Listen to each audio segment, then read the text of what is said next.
आज की कहानी है एक ऐसे नौकर की जिसका अफेयर एक राजा की पत्नी से हो जाता है और ये बात जब उस राजा को पता चलता है तो वो अपनी जान बचाने के लिए पहचान छुपाकर एक चर्च में जाकर काम करने लगता है। लेकिन उसे नहीं पता था कि इस चर्च की नन्स जो दिखने में धार्मिक हैं, असल में उनकी जिंदगी बहुत ही मुश्किल और अजीबोगरीब इच्छाओं से भरी हुई है। और यहाँ आने के बाद उसके साथ कुछ ऐसी चीजें होने लगती हैं जिससे न सिर्फ उसकी जिंदगी बल्कि सभी नन्स की जिंदगी भी पूरी तरह बदल जाती है। सो हेलो दोस्तों, मेरा नाम है इशिता और कहानी शुरू करने से पहले आप सबको बता दें कि हमारा ये वीडियो सिर्फ एंटरटेनमेंट और फिल्म के कंसेप्ट को समझाना और उसका एक्सप्लेनेशन करना है। हमारा उद्देश्य किसी भी धार्मिक आस्था या मान्यताओं का अपमान करना नहीं है। अगर आपको कोई भी वीडियो क्लिप या बातों से डिस्कम्फर्ट फील होती है तो आपसे रिक्वेस्ट है कि इस वीडियो को सिर्फ और सिर्फ एंटरटेनमेंट के पर्पज से ही देखें। तो कहानी की शुरुआत में हम फर्नांडा नाम की एक सिस्टर को देखते हैं जो अपने गधे को पकड़कर जंगल के बीच से चर्च की ओर आ रही होती है। चर्च में पहुंचने के बाद जिनेवरा नाम की दूसरी सिस्टर आकर उससे पूछती है, कल रात तुम कहाँ थी? फर्नांडा कहती है, हमेशा की तरह कल रात भी मेरा गधा भाग गया था और उसे ढूंढते ढूंढते सुबह हो गई। जिनेवरा कहती है, मैं तो हर रोज अच्छे से गेट लॉक करती हूँ, फिर हर रात ये भाग कैसे जाता है? दोनों बातें कर ही रही थीं कि वहाँ से चर्च का माली लुर को गुजरते हुए उन्हें गुड मॉर्निंग कहता है, पर बदले में दोनों उसे डांटने लगती हैं और वहाँ से भगा देती हैं। अब अगले सीन में सभी सिस्टर्स चर्च में जाकर सुबह की प्रेयर करती हैं, जिसके बाद वहाँ की सुपीरियर सिस्टर मरिया फर्नांडा से पूछती हैं, तुम कल रात कहाँ थी? जिस पर वो बताती है, कल मेरा गधा फिर से भाग गया था और मैं उसे ही पकड़ने गई थी। ये सुनकर सिस्टर मरिया कुछ नहीं कहती। अब इस गधे के बार बार भागने का चक्कर असल में कुछ और ही है जो हमें आगे पता चलेगा। दूसरी तरफ हम अलेसांड्रा नाम की एक और सिस्टर को देखते हैं जो अपने कमरे में बैठकर सिलाई कर रही होती है। वो बहुत उदास थी क्योंकि वो चर्च में नहीं रहना चाहती थी और बाहर जाकर अपनी जिंदगी को अच्छे से जीना चाहती थी। दूसरी ओर सिस्टर जिनेवरा को देखते हैं जो सिस्टर मरिया के साथ कुछ बातें कर रही होती है। तभी एक किताब में उसे एक तस्वीर नजर आती है जिसमें कुछ अजीब विधि के बारे में लिखा था। ये देखकर उसे थोड़ी हैरानी होती है और कुछ लाइनें पढ़कर वो किताब रख देती है। वहीं सिस्टर अलेसांड्रा के पापा उससे मिलने आते हैं और दोनों बातचीत करने लगते हैं। उसके पापा कहते हैं, मैं तुम्हारे लिए एक अच्छा लड़का ढूंढ रहा हूँ, पर प्रॉब्लम ये है कि जो भी अच्छा लड़का मिलता है वो बहुत ज्यादा दहेज मांगने लगता है। इस पर अलेसांड्रा कहती है, अगर आप चर्च में डोनेशन देना थोड़ा कम कर दें तो शायद दहेज के पैसों का इंतजाम हो जाएगा। पर उसके पापा कहते हैं, ये करना ठीक नहीं रहेगा, तुम चिंता मत करो और अपने करियर पर ध्यान दो। शादी हो या ना हो, पर तुम एक बेहतरीन तरीके से जिंदगी जी सकोगी। ये सुनकर अलेसांड्रा बहुत दुखी हो जाती है क्योंकि वो शादी करके ही एक अच्छी और खूबसूरत जिंदगी जीना चाहती थी। अगले दिन हम तीनों सिस्टर्स को एक साथ देखते हैं जो अपने बुने हुए कपड़ों को ले जा रही होती है। अलेसांड्रा अपने पापा से की गई बातचीत दोनों सिस्टर्स को बताती है, जिसे सुनकर वो भी दुखी हो जाती है। तभी वो वहाँ लुर्को को देखते हैं जो कुछ काम करते हुए उन्हें अजीब नजरों से देख रहा था। पर ऐसा करते हुए देखकर वो तीनों उस पर भड़क जाती है और अपने दिल की भड़ास निकालने के लिए अंदर आकर उसका सामान फेंकने लगती है और इतने से भी उनका मन नहीं भरता तो वो उसकी पिटाई भी कर देती है। दूसरी तरफ हम इस चर्च के फादर टोमासो को देखते हैं जो सिस्टर्स के बुने हुए कपड़े बाजार लेकर जाने के लिए निकलते हैं। रास्ते में लुर्को उनसे मिलता है और कहता है, मुझे माफ कर दीजिए फादर, अब मैं इस चर्च में काम नहीं करना चाहता। इस पर फादर उसे समझाते हैं कि अब आगे से ऐसा कुछ नहीं होगा, लेकिन लुर्को नहीं मानता और वहाँ से चला जाता है। इसके बाद हम चर्च से कुछ मील दूर एक घर में लॉर्ड ब्रूनो नाम के एक जमींदार आदमी को देखते हैं जो अपनी पत्नी फ्रांचेस्का के साथ खाना खाते हुए बातें कर रहा होता है। पर फ्रांचेस्का का ध्यान उनके नौकर मसेटो की तरफ होता है और मसेटो भी अपनी मालकिन को देख रहा होता है। दोनों को देखकर ऐसा लग रहा था कि उनके बीच कोई चक्कर है। फिर रात होते ही हम देखते हैं कि फ्रांचेस्का और मसेटो बिस्तर में एक राउंड खत्म कर चुके हैं। फ्रांचेस्का कहती है, मेरा पति मुझे खुश नहीं कर पाता, बस अपनी शानो शौकत की बातें करता रहता है। इसके बाद दोनों दूसरे राउंड के लिए तैयार होने लगते हैं। तभी कमरे में ब्रूनो के आने की आवाज सुनकर मासेटो खिड़की से कूदकर भागने की कोशिश करता है, लेकिन ब्रूनो आकर उसको पीछे से देख लेता है और उसका पीछा करते हुए सभी नौकरों के घर में चला जाता है। मगर मसेटो पहले पहुंचकर सोने का नाटक करने लगता है। इसके बाद ब्रूनो सभी नौकरों को चेक करने लगता है कि किसकी हार्ट बीट तेज है और चेक करते हुए जब मसेटो के पास आता है तो उसे शक हो जाता है कि यही वो नौकर है। पर अंधेरा होने की वजह से वो उसे पहचान नहीं पाता, इसलिए उसके कुछ बाल काट लेता है ताकि सुबह होने पर उसे पता चल जाए कि इस तरह के हिमाकत करने वाला असल में कौन था। पर ब्रूनो के जाते ही मासेट्टो उठकर अपने सभी साथियों के बाल भी थोड़ा थोड़ा काट देता है। सुबह होते ही ब्रूनो सभी नौकरों को लाइन में खड़ा करता है और एक एक करके चेक करने लगता है, लेकिन सभी के बाल थोड़े थोड़े कटे हुए होते हैं जिससे वो समझ नहीं पाता कि वो आदमी कौन था। फिर भी वो समझ जाता है कि जो भी है वो बहुत होशियार है। फिर सबको धमकी देते हुए कहता है कि मैं जिसे ढूंढ रहा हूँ, अगर मैंने उसे पकड़ लिया तो उसका काम तमाम समझो। फिर वो सभी नौकरों के बाल कटवाकर छोटे करवा देता है। अब अगले दिन जब फ्रांचेस्का और ब्रूनो खाना खाने बैठते हैं तो ब्रूनो अपनी वाइफ को वार्निंग देते हुए कहता है कि तुमने जो भी किया ठीक नहीं किया। मैं जानता हूँ कि तुम भी इन सब में शामिल हो। अगर वो नौकर एक बार मुझे मिल गया तो मैं उसके साथ साथ तुम्हें भी खत्म कर दूंगा। लेकिन फ्रांचेस्का ब्रूनो से बिल्कुल भी नहीं डरती और कहती है कि तुम ऐसा कुछ भी नहीं कर पाओगे। इसी बीच ब्रूनो अपनी वाइफ और मसेटो को इशारा करते हुए देखकर समझ जाता है कि वो नौकर मसेटो ही है। फिर आगे हम मसेटो को काम करते हुए देखते जाते हैं और वहाँ फ्रांचेस्का भी होती है जो मसेटो के पास आती है और उसके साथ जबरदस्ती भूकंप लाने की कोशिश करने लगती है। लेकिन इस बार दूर से ब्रूनो उन्हें देख लेता है और गुस्से में आकर अपने आदमियों से कहता है, मसेटो को पकड़ के मेरे पास ले आओ। मसेटो ने भी देख लिया था कि ब्रूनो ने सब कुछ देख लिया है, इसलिए वो अपनी जान बचाने के लिए वहाँ से भागना शुरू कर देता है और ब्रूनो के आदमी भी उसके पीछे पड़ जाते हैं, लेकिन वो उसे पकड़ नहीं पाते। जंगल से होते हुए भागते भागते बहुत दूर जाने के बाद मसेटो फादर टोमासो को देखता है। फादर ने बाजार जाने के रास्ते में थोड़ा वाइन पी लिया था और नशे की वजह से उनकी गाड़ी उलट गई थी और सारे कपड़े भी नदी में बह रहे थे। मसेटो ये देखकर फादर की मदद करता है और सारे कपड़े फिर से इकट्ठा कर देता है। इससे फादर बहुत खुश होते हैं और जब उन्हें पता चलता है कि मसेटो का कोई घर नहीं है तो वो उसे अपने साथ चर्च में ले आते हैं। फादर उसे कुछ खाने के लिए देते हैं और कहते हैं कि चर्च में तुम्हें गूंगा बहरा बनकर रहना पड़ेगा, नहीं तो चर्च की सिस्टर्स तुम्हें बहुत परेशान करेंगी। अगले दिन सुबह फादर मसेटो को सिस्टर मरिया से मिलवाते हैं और कहते हैं कि मैं एक आदमी को लाया हूँ जो हर काम में माहिर है, पर ये गूंगा बहरा है इसलिए इसे यहाँ लेकर आया हूँ ताकि ये लुर्को की जगह काम कर सके।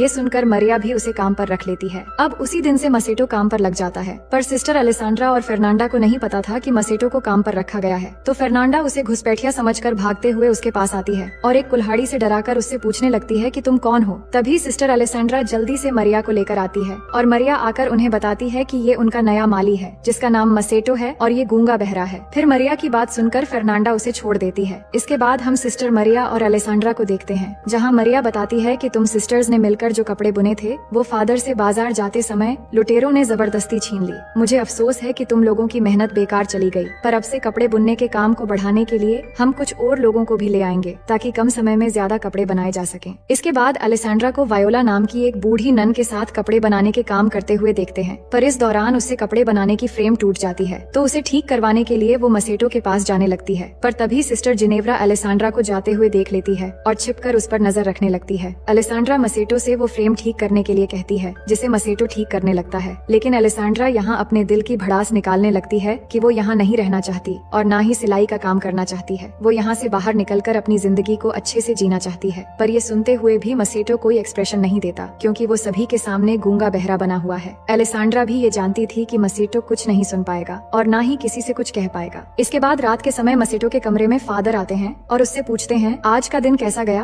क्योंकि यहाँ की सिस्टर्स थोड़ी झगड़ेलू हैं, जिससे काम करना थोड़ा मुश्किल हो सकता है। पर मसेटो कहता है कि हाँ, कुछ सिस्टर्स सच में काफी झगड़ेलू हैं, लेकिन मैं अपना काम संभाल लूंगा। फादर कहते हैं कि चिंता मत करो, वो तुम्हें नुकसान नहीं पहुँचाएंगी, पर कुछ भी हो मुझे बताते रहना और उनके सामने गूंगा बहरा बने रहना, जिससे वो तुमसे ज्यादा उलझेंगी नहीं। वहीं फर्नांडा अपने कमरे में कुछ पढ़ रही होती है, तभी उसकी खिड़की में कोई पत्थर फेंकता है तो वो खिड़की खोलकर देखती है कि उसकी बचपन की फ्रेंड मार्टा उससे मिलने आई है। इसके बाद दोनों अलेसांड्रा के कमरे में जाती है और तीनों मिलकर वाइन पीने लगती हैं। कुछ देर में वहाँ सिस्टर जिनेव्रा भी आ जाती है और सभी मिलकर मजे करने लगते हैं। फिर ड्रिंक करते हुए वो रोमांटिक बातें भी करने लगती हैं। मार्टा उन्हें लड़कों के बारे में कई सारी बातें बताने लगती है कि एक जड़ी बूटी है जिसे एक खास तरीके से इस्तेमाल करके लड़कों को अट्रैक्ट किया जा सकता है, और ये सब सुनते हुए बाकी तीनों भी बहुत मजे लेती हैं। अगले दिन मसेटो जब काम कर रहा होता है तब अलेसांड्रा वहाँ आती है और मसेटो से कहती है, मैंने तुम्हारे लिए ये रूमाल बनाया है। फिर वो रूमाल से मसेटो के पसीने पोंछने लगती है और पास बैठकर उससे बातें करने लगती है। दरअसल पिछली रात मार्टा की रोमांटिक बातों को सुनने के बाद उसके मन में नौटी ख्यालात आ गए थे, इसलिए वो बात करते करते अचानक उसे किस कर लेती है, जिससे मसेटो भी इस चांस को बिना गवाए वहीं पर उसके साथ तूफान और भूकंप के मजे लेने लगता है। लेकिन तभी चर्च की घंटी बजने से मसेटो घबरा जाता है और अलेसांड्रा भी जल्दी से खुद को संभालकर चर्च में प्रे करने चली जाती है। लेकिन प्रे करते समय फर्नांडा अलेसांड्रा के स्कार्फ और नाखून में मिट्टी लगी हुई नोटिस करती है। अगले सीन में जिनेव्रा और फर्नांडा कपड़े धो रही होती हैं। तभी वहाँ अलेसांड्रा आती है जो बहुत खुश नजर आ रही थी। वो उनसे कहती है, कल रात बहुत मजा आया। फर्नांडा पूछती है, तुम यहाँ क्या कर रही हो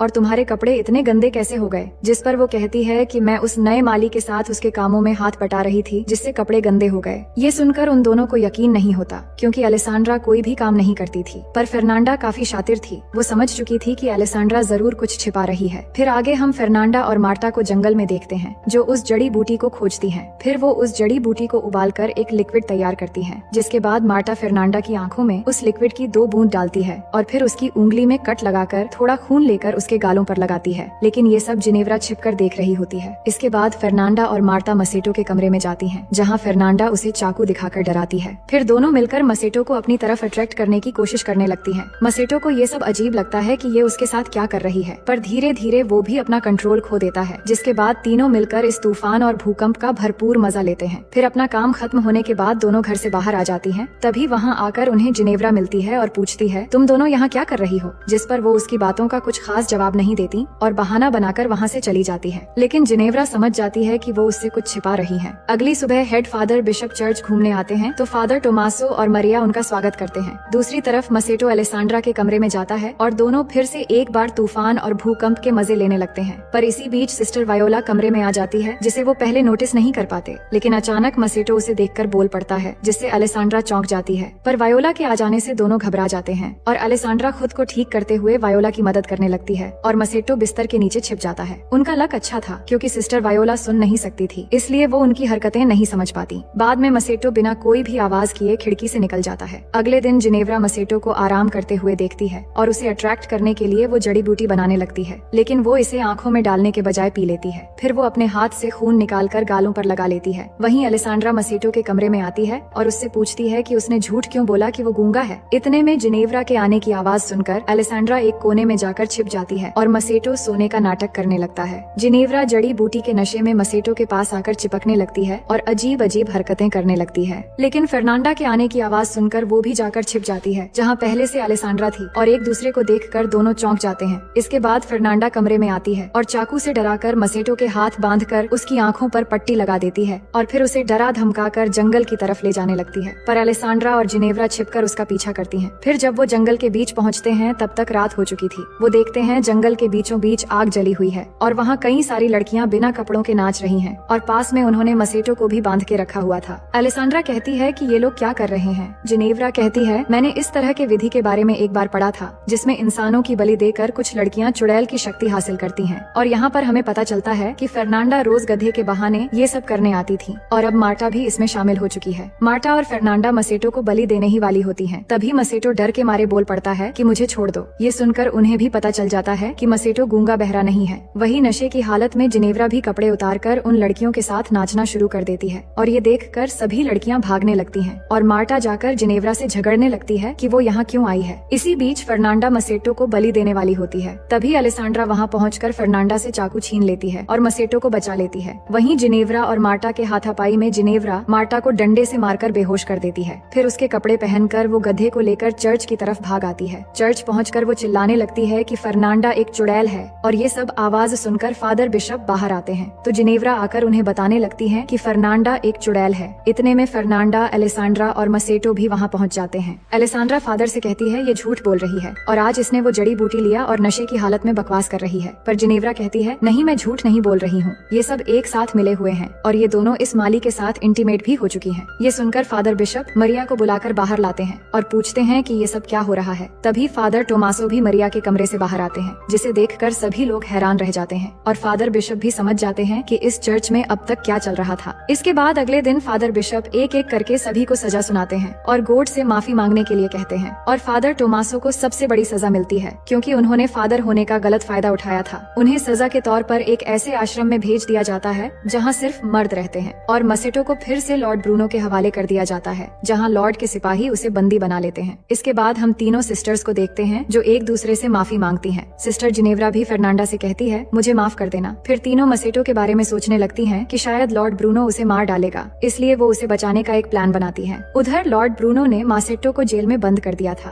और फिर वहाँ आकर कहता है, मैंने अपनी वाइफ को कुत्तों और जंगली जानवरों के साथ बांध दिया है ताकि उसे दर्दनाक मौत मिले और अब तुम्हारी बारी है, पर मैं तुम्हें नहीं मारूंगा और जिंदा रखकर उससे भी ज्यादा टॉर्चर करूंगा। ये कहकर वो वहाँ से चला जाता है। इसके बाद मसेटो उन सिपाहियों से रिक्वेस्ट करने लगता है कि वो उसे आजाद कर दें, लेकिन वो मना कर देते हैं और उल्टा उसका मजाक उड़ाने लगते हैं। फिर कुछ देर बाद एक कछुए पर जलती हुई मोमबत्ती देखकर सिपाही उसके पीछे पीछे चले जाते हैं। असल में उस कछुए को सिस्टर्स ने छोड़ा था और उनके जाते ही तीनों सिस्टर्स आकर मसेटो को बाहर निकाल लेती हैं और उसकी जगह एक पुतला रखकर मसेटो को सिस्टर्स के कपड़े पहना देती है। फिर उसे लेकर जंगल की तरफ भागने लगती है। वही मरिया को देखते हैं जो गधे को साथ लेकर टोमासो से मिलने आती है और दोनों बहुत खुश होते हैं क्योंकि उनके बीच प्यार हो गया था और वो एक दूसरे से दूर नहीं रह पा रहे थे। इतने में वो कुछ आवाजें सुनकर वो छुप जाते हैं और तभी फर्नांडा अपने गधे को वहाँ देखती है कि ये गधा यहाँ कैसे आया, लेकिन जिनेव्रा उसे वहाँ से ले जाती है। फिर उनके जाने के बाद मरिया और टोमासा बाहर आते हैं और वो समझ चुके थे कि उन तीनों सिस्टर्स ने मसेटो को छुड़वा लिया है, पर उनकी शरारत देखकर वो एक दूसरे को देखकर मुस्कुराते हैं और दोनों एक साथ वहाँ से जाने लगते हैं और इसी के साथ कहानी यहीं पर खत्म हो जाती है। तो दोस्तों, मैं उम्मीद करती हूँ कि ये कहानी आपको बेहद पसंद आएगी और अगर आप हमारे चैनल में पहली बार आए हैं तो वीडियो को लाइक करके चैनल को सब्सक्राइब कर लीजिए।